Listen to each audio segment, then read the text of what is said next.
So let's talk about the Conservatives as the party of diversity. They put this out. This was, of course, from Rishi Sunak in Parliament, and I suppose we can just watch this very briefly because I just find the messaging remarkable. Mr. Speaker, in our party, we have a proud tradition of diversity and accepting everyone from every background. Indeed, it is a proud record that puts Labour to shame, Mr. Speaker. This is the party that delivered the first Jewish Prime Minister, the first female Prime Minister, the first black Chancellor, the first Muslim Home Secretary, and now led by the first British Asian Prime Minister. While it seems he can only champion men from North London, it's the Conservatives that represent modern Britain. That's interesting, isn't it? It's the Conservatives that represent modern Britain. So, okay, let's take his formulation. So what does modern Britain consist in? Jewish people, female people, black people, Muslim people, and Asian people. And there are no Anglo-Saxon people in that, or Welsh people, or Scottish people, or Northern Irish people. Totally left out.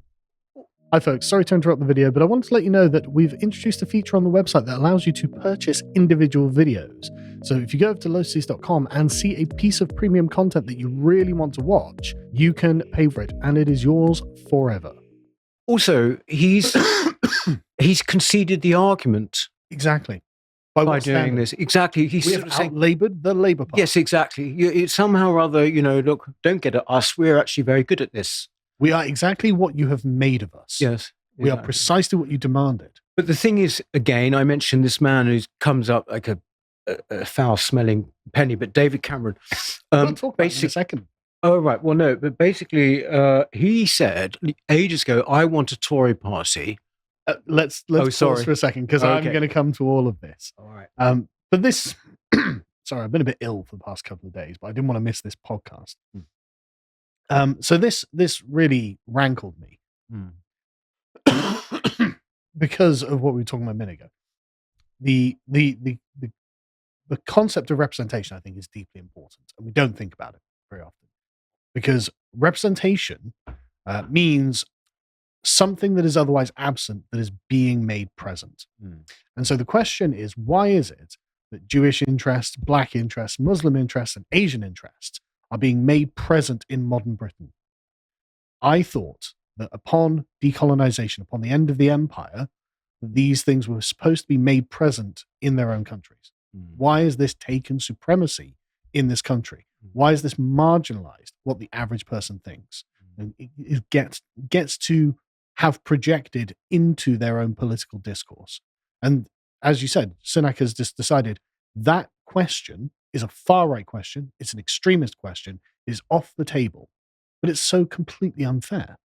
It's so unfair to say, no, you're going to have to accept that you're not represented in your politics. None of the discourse will be about you or your concerns. And it's not like if everything was going great, then maybe I could understand it, right? If everyone had loads of money in their pockets and everyone was buying houses and everything was, Britain's economy was booming, I'm like, okay, fair enough. Yeah. We're doing great. We don't need to talk about ourselves for a minute. But actually, no, the native British are failing on almost every metric. And this is all our politics is. Like this, again, it's not that I disagree that the Jewish community should be protected from Islamic extremists, because something is happening 3,000 miles away in the Middle East. It's not that I disagree. It's just, is that really the primary priority for the average person who's struggling to pay their rent? Well, I think that at the moment, possibly we disagree on this, Carl, actually. I think at the moment it's absolutely a priority because, the level of anti-Semitism has gone through the roof. And by that, I don't just mean these demonstrations, but basically... on a day-to-day basis. On a day-to-day basis. And so, I feel that, the Jewish community in this country, the amount that they have contributed and always do wherever they go, actually, is hugely disproportionate to their numbers. It is just great. I have nothing but admiration. And so I would want them to be protected. And I think, but again, there's a kind of inequality here that, again, it's the excessive focus on minoritarian concerns. I'm not saying that isn't a concern, and I'm not saying I don't. But you see, Jewish people never made a deal about it, and I agree. Before. And I totally agree. But it's impossible to believe that Rishi Sunak would stand in front of uh, a British flag or an English flag and talk about a particular interest that is not being represented in a particular concern. I mean, like, for example, he would never stand up in front of an English flag and say, well, the Rotherham girls were betrayed. Their protection matters. Because, I mean, with this, it was something like 51 million or something, or 41 million, or 54 million that they've announced for the largest ever commitment to tackle anti-Semitism. Well, where was the 54 million, the largest ever commitment to tackle the ethnic rape and exploitation of English girls? Where was that? Which is still going on, of course. Which is still going on. Exactly. And so it's not that I'm unsympathetic to the Jewish community in this. And I do appreciate that things have got very scary. But I think for a lot of people, they've been very scary for a long time. And nothing was done. In fact, that was stamped down by calls that you're a racist. Oh, I think calls that you're a racist, and also what you can't underestimate, although I'm sure you don't, is the level of contempt for working class people. Yes. Which is now endemic in our culture, to the point where no one ever really questions it anymore. Yeah. But their votes are not sought. Yep. Their opinions are demonized. Their very culture is ridiculed. And I speak, by the way, I don't mean to sound de haut en basse when I say this, because, I'm from a working class background. I know I don't maybe sound like it, but I am. And everything about that culture has essentially been disappeared. Yes. Everything. And so it's not just him, Sunak, or Cameron, or any of these people. It's the Labour. latest example that I've seen. Yeah. Where I've just looked at that and said, okay, it's not even that I disagree that these people need help. It's just, it will always be someone else. Yes, but you see, what would make me far angrier is on these demonstrations that we've seen in London. What makes me just livid, actually, is the sight of demonstrators jumping all over our monuments, and then the police saying, "Come on, get down," right? And then a couple of guys go along with a union flag, and they are told to take it right down. You're being provocative. Yeah. This is our police force, after all. And I mean, that is the thing that I think has opened a lot of people's eyes up about this whole time. And the last thing, isn't it? We think of it as our police force, but is it really? No. It hasn't been for a long time. Force. Yes, it's not been for a long time. Yeah. I did a piece on this. It proved to be very popular actually quite a while ago. But look, like you probably grew up, policemen, respect them, etc., etc. And they also did feel like on our side, because that was the whole point of Robert Peel, wasn't it? That they were drawn from working people and that they were policing by consent. You look now, and I am absolutely convinced that they are absolutely not our police force. It's not a hyperbole. I think they are there to do what you might say the police have always meant to do, which is to enforce the ruling orthodoxies of the ruling class, right? And they just happen to have changed into these ones. I think that's exactly it. They're enforcing the sanctity of the progressive order.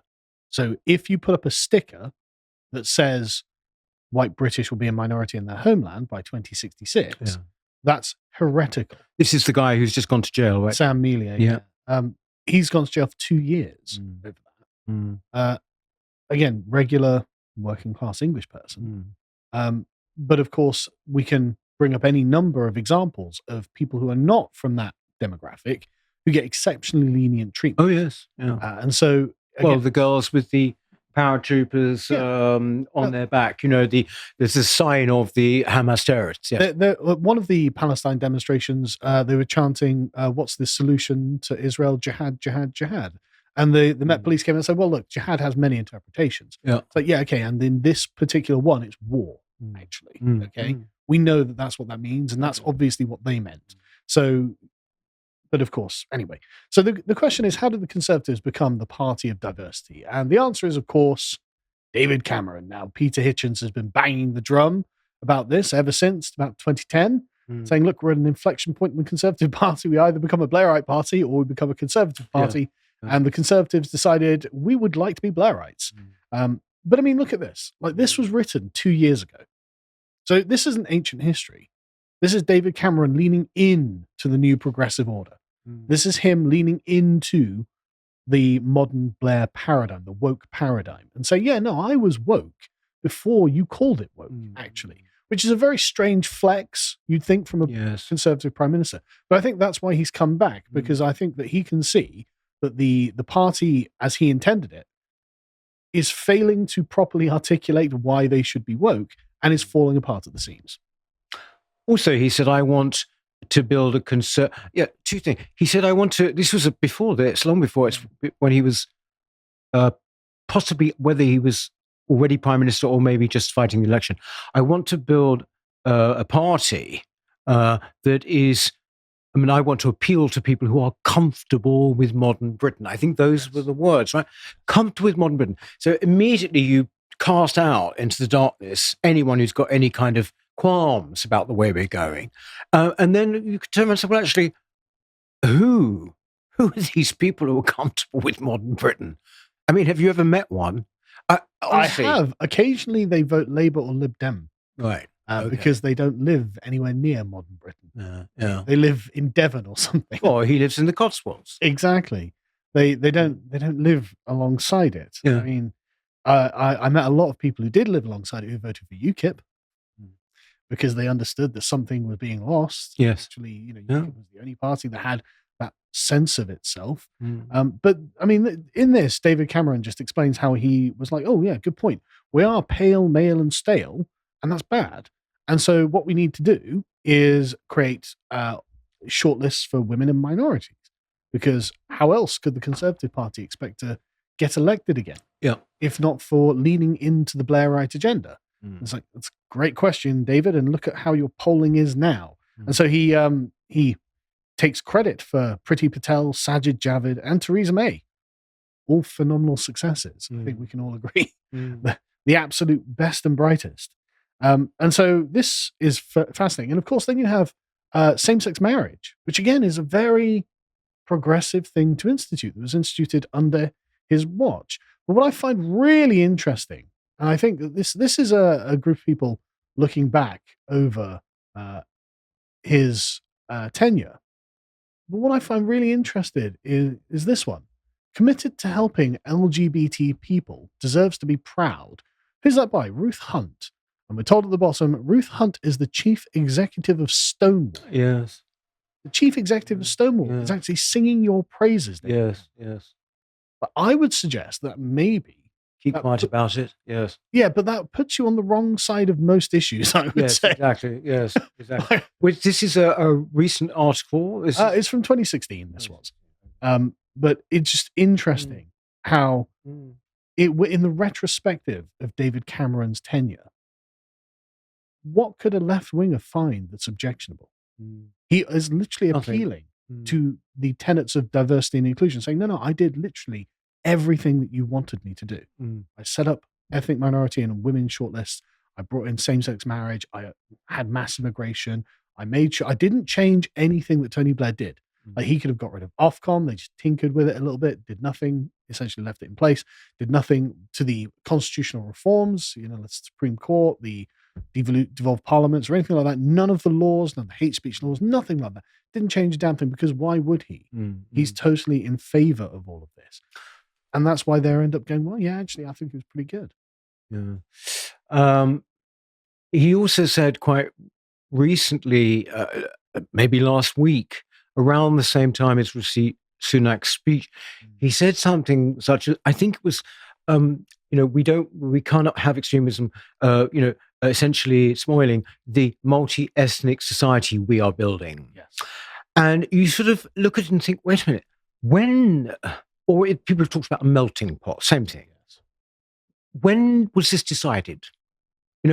We are building. When did you have, the voters? Where was it on the manifesto? With that? We vote for manifestos.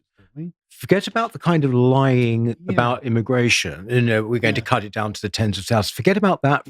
When was it actually ever said, yes, we want to build a multi-ethnic or a multi-cultural country, vote for us? Never, right? Also, but he has arrogance to say we are building. We are building. How Who's dare this you we? speak for me? Yeah, who is this Yeah, we yeah, as well? yes. Because when you say we, I'm not thinking the Conservatives and the Conservative voters. Because if anything, the Conservative voters have shown this is not the direction they want their party to go in. And this is why they keep voting against it. And this is why they keep getting angry that they're being constantly betrayed. But if you say we, meaning the Labour and Conservative Party with the Lib Dems and the Greens added on, then it makes a lot more sense. No, Yes, you, collectively, you are doing that against the express wishes of the British people. What do we have to do to get you to stop it? Which is the question. If you appreciated that episode from the podcast of the Lotus Eaters, you can go to lotuseaters.com to get access to all the premium content that's on the site, such as the contemplation series at this episode on how politicians try to manipulate you. If you'd like to find out what else is being put out, you can follow it on Twitter at lotuseaters_com on Twitter. Thank you and goodbye.